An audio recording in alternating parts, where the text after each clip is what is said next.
Okay, this video is going to go over the outcome 3 practice assessment. Now remember, the actual assessment will be very similar to this one, so if you have any issues with the practice assessment, please speak to me before you sit the actual assessment.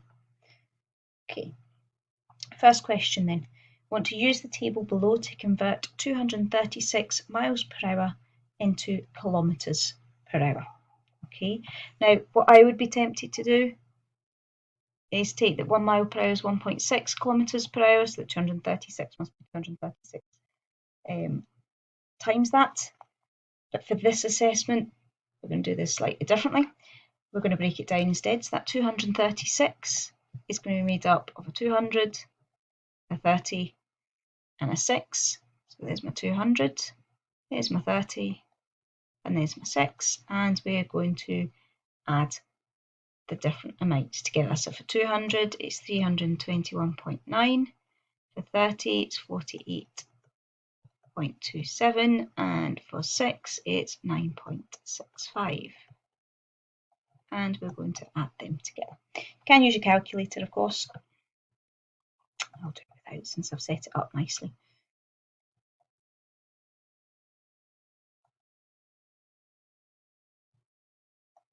So we get 379.82 kilometres per hour. Okay, question 2.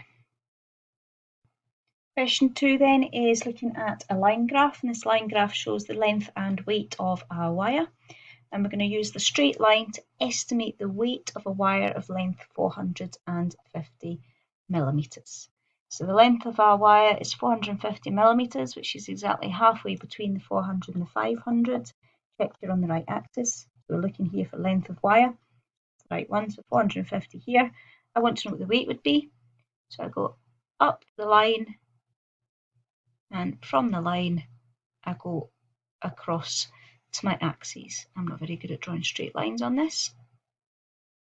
No, that's even worse. There we go, that's more like it. Then we can see that our weight of that wire, that's why I never use the rulers in this, can I get it to go wee? We'll just put it up there out the way just now. The weight of the wires between the 20 and the 30, it's about halfway in between, it is just an estimate. So it'd be 25. Part B.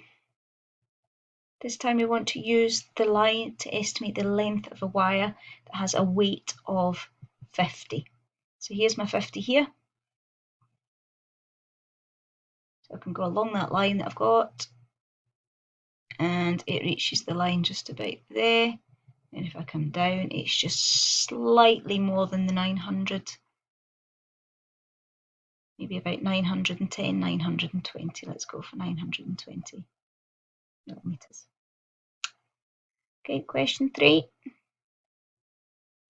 Here we're looking at a bar graph. So this bar graph is the amount of students that are studying engineering, and it's split into males and females, and it's over 3 different years. So it's in 1992, 2002, 2012. Men are the blue, the women are the red. So first question, how many women were surveyed in 1992? There's 1992. Women, the red, there's the women, so it would be 2000. Part B, in 2002, the university aims to have 75% more women studying engineering than in 1992. Did it meet its aim? In 1992, there were 2,000 females studying, so let's find what 75% of 2,000 is. Remember, percent means out of 100. So we're doing 75 divided by 100 times 2,000. Comes out to 1,500. That's how many more students they aim to have. So if I add that on, 2,000 plus 1,500 is 3,500 students. And then we need to make some kind of comparison.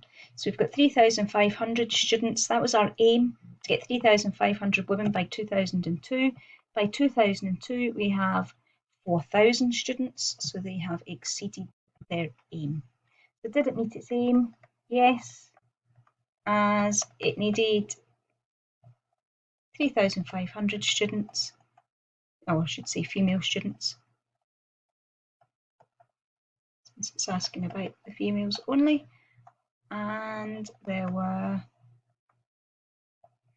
4,000 female students.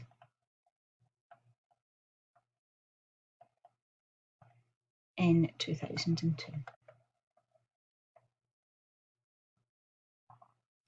Last question then, number 4. State the measurement shown on the multimeter. So the resistance is at the top, and that's measured in ohms, and the current is in the bottom, and it's measured in amps.